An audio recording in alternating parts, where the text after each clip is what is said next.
Ouah, mais qu'est-ce qui t'est arrivé Ouais, je commence à me dire, attends, qu'est-ce qui t'est arrivé? Comment ça, qu'est-ce qui t'est arrivé Et je ne me reconnais pas, mais très clairement, je ne me reconnais pas. On est vendredi, donc c'est story. Ah bah non, je me suis gouré, c'est jeudi. Bon bah c'est pas grave, cette semaine, ça sera vendredi. Salut, Sébastien Lavé, vous êtes bien sur LabTV, votre chaîne Beach Lifestyle, glisse, loisirs, et on se retrouve donc aujourd'hui avec un jour de retard pour le numéro de Storytime. Pour ceux qui connaissent pas, qui sont nouveaux sur la chaîne Storytime, je vous raconte une histoire de mon passé de pro rider globetrotter et puis on en tire quelques enseignements qui peuvent nous servir dans la vie de tous les jours. Aujourd'hui, je vous emmène au Maroc, à Dakhla, au sud extrême, à l'extrême sud du Maroc. Quelques années en arrière et on va parler brûlure extrême et soleil.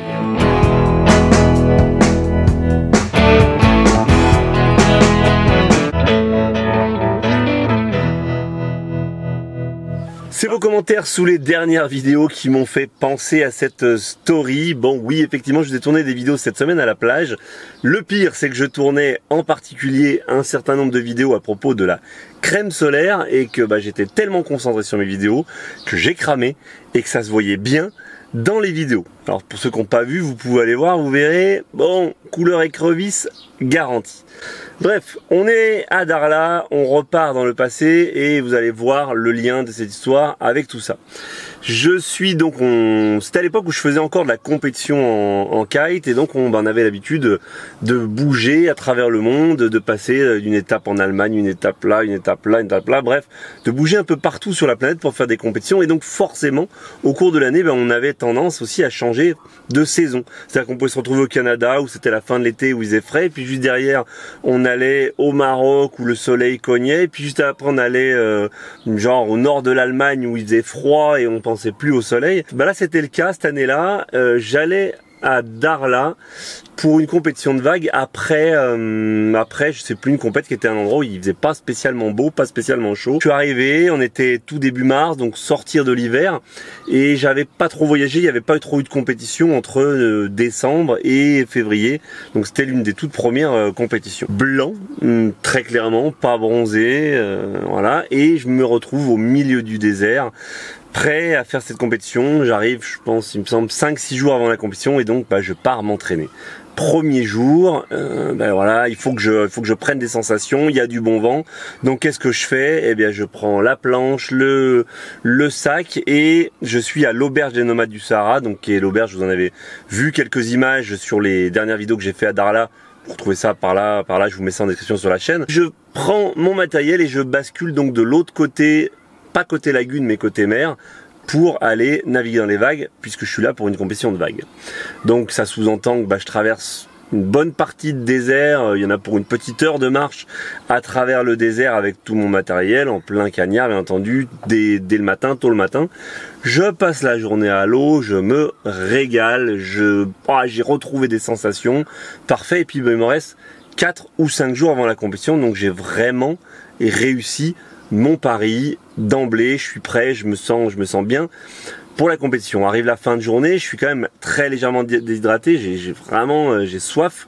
Je me dis je vais rentrer et donc je retraverse mon désert jusqu'à l'auberge des nomades du Sahara. Arrivé là-bas, bon c'est une auberge donc il y a très peu, il y a très peu de, on va dire de confort moderne. Il y a pas, je suis pas dans un hôtel avec des glaces partout, voilà. Donc je fais comme d'hab, je vais dans l'espace commun, discuter avec les gens, manger, puis je vois bien dans le regard des gens que les gens me regardent un petit peu bizarre, mais personne ne dit rien. Donc je parle avec une personne, 2 personnes, ouais, super journée, les vagues, machin. Au bout de, je sais pas, la 4e ou 5e personne, il y en a un qui ose me dire, putain, mais t'as reçu, mais t'as pris grave. Je dis, ah ouais, oh ouais, forcément toute la journée, mais t'as mis de la crème. Ouais non, j'ai pas, ouais, j'ai zappé, non mais j'ai l'habitude. Puis alors là, bien sûr, le mec qui a l'habitude de voyager, il est face à des gars qui n'ont pas trop l'habitude de voyager, c'est leur premier voyage. Ouais non mais alors, moi j'ai l'habitude, ouais, je suis tout le temps à gauche à droite, là je reviens de l'Afrique du Sud, le Brésil, je me la raconte et non mais c'est rien, je suis un peu rouge et tout. Bon, je touche quand même un petit peu, puis là je touche un peu là et là ça fait super mal et puis surtout j'ai l'impression que c'est un peu déformé, gonflé. Je dis au mec, putain mais c'est vrai que j'ai l'impression, t'as peut-être raison, j'ai peut-être un petit peu trop abusé. Et le gars me dit, écoute, moi je serais toi, là déjà, je m'hydraterai au maximum et tu devras aller voir au sanitaire, c'est quand même pas trop normal, quoi. Bon, ok. Donc là, je me touche un petit peu et je me dis, putain, mais ouais, c'est vrai que j'ai l'air enflé. Je marche, donc là, il y a, je sais pas, 300 mètres entre l'endroit, le lieu commun et les sanitaires. Et je recroise quelqu'un sur le trajet qui me dit, pouah, mais qu'est-ce qui t'est arrivé? Ouais, je commence à me dire, attends, qu'est-ce qui t'est arrivé? Comment ça, qu'est-ce qui t'est arrivé? Tu pourrais me dire, j'ai pris un coup de soleil, mais quand tu me dis, qu'est-ce qui t'est arrivé? Donc bon, j'arrive pas super serein aux toilettes, et donc là, c'est des grandes vitres. Je me mets face aux vitres, et je ne me reconnais pas. Mais très clairement, je ne me reconnais pas. J'ai le dessous des yeux, mais qui est enflé, mais qui a vraiment gonflé. Ça fait comme une énorme cloque. Le dessus de l'œil, c'est pour ça que je me disais, ah, j'avais les yeux qui piquaient ce soir-là, en me disant, ouais, c'est le sel, j'étais trop longtemps dans l'eau. Mais non, c'est qu'en fait, ils étaient tellement gonflés que l'œdème faisait fermer l'œil, d'où le fait que j'avais du mal à les ouvrir et que ça piquait. Donc là, grosse panique, je me regarde dans la glace, je me reconnais pas, je suis gonflé, rouge, mais c'est un rouge qui tend vers le violet, et là je comprends que j'ai cramé, mais cramé à un niveau où j'avais jamais cramé. Donc le soleil, on est dans le sud du Maroc, à la frontière avec la Mauritanie, on est au mois de mars, donc ça commence déjà à fortement taper. Et là je me dis, ouais non, là t'as pas pris un coup de soleil, tu as brûlé. Donc je suis partagé entre j'ose plus sortir parce que j'ai vu ma tête et je me fais peur, et il faut que j'aille demander à quelqu'un quoi faire. Donc je retourne vite dans l'espace commun, et ce qu'il y a de bien sur ce genre de truc à Darla, c'est que ça mélange un peu toutes les populations, et parmi les guests, il y a un médecin, et le gars me dit, pouah mon gars, mais là t'es ce qu'on appelle, c'est de la brûlure, tout de suite biafine sur le visage. Alors on en reparlera dans certaines vidéos, mais la biafine n'est pas forcément à recommander pour les coups de soleil. Il y en a certains qui ont tendance à mettre de la biafine sur les coups de soleil. C'est pas à recommander pour les coups de soleil. Par contre, là en cas de brûlure, il m'a dit mets tout de suite de la biafine. Donc bon, il a fallu trouver de la biafine. Quelqu'un dans le camp avait de la biafine. On met la biafine et puis voilà, je souffre vraiment, je mange, je vais me coucher. Impossible de dormir, brûlé, impossible de tourner la tête. Mais en fait, sur le coup, je l'ai pas senti. Et c'est après, une fois la journée terminée, une fois le soleil parti, que là j'ai senti que ça brûlait, que c'était le feu. Voilà, je me réveille le lendemain, impossible d'ouvrir un œil, donc un seul œil qui s'ouvre, et donc l'autre œil totalement gonflé, œdème dû aux brûlures. Et j'ouvre la porte du bungalow dans lequel je dors, je passe, et le simple fait du contact au soleil, impossible, une douleur incroyable, brûlé, mais... comme si vous mettiez la main sur une poêle chaude. Je rentre vite à l'intérieur et je me dis, bon voilà, là t'es mal, tu peux plus sortir. Et puis une espèce d'intolérance à la lumière. Je me dis, bon là t'es mal, la compète est dans 4 jours, 5 jours, tu peux plus sortir, donc tu peux plus t'entraîner. Et puis surtout, t'es brûlé et tu va peut-être falloir que tu t'ailles à l'hôpital. Enfin voilà, t'es vraiment mal engagé. Je reste 24 heures sans sortir, tout simplement parce que je ne peux vraiment pas sortir. Biafine, etc. Arrive le lendemain, donc une nouvelle nuit compliquée. Je me rappelle, je me fais même amener à manger au bungalow. Et arrive donc la deuxième nuit, impossible, 48 heures, je me lève, je ressors du bungalow, de nouveau, grosse brûlure. Bon, et donc là je peux plus rester comme ça, la compétition approche dans 2-3 jours, il faut que je ressorte, et je me dis il faut peut-être que j'aille voir un médecin. Donc je retourne voir le médecin qui était passé prendre des nouvelles, mais je lui dis bon, qu'est-ce qu'il faut que je fasse, je vais à l'hôpital ou pas, et il me dit non c'est bon, par contre voilà, t'as vraiment frôlé la très très grosse brûlure, les œdèmes sont en train de se résorber, et effectivement ça commence à désenfler, faut juste que tu prennes pas le soleil là tant que tu peux, tu restes enfermé, tu fuis le soleil. Et puis quand tu vas sentir que c'est moins douloureux, tu pourras reprendre un peu, mais bon, écran total, tu ne reprends pas le soleil pour la compétition, il faut que tu sois recouvert de blanc.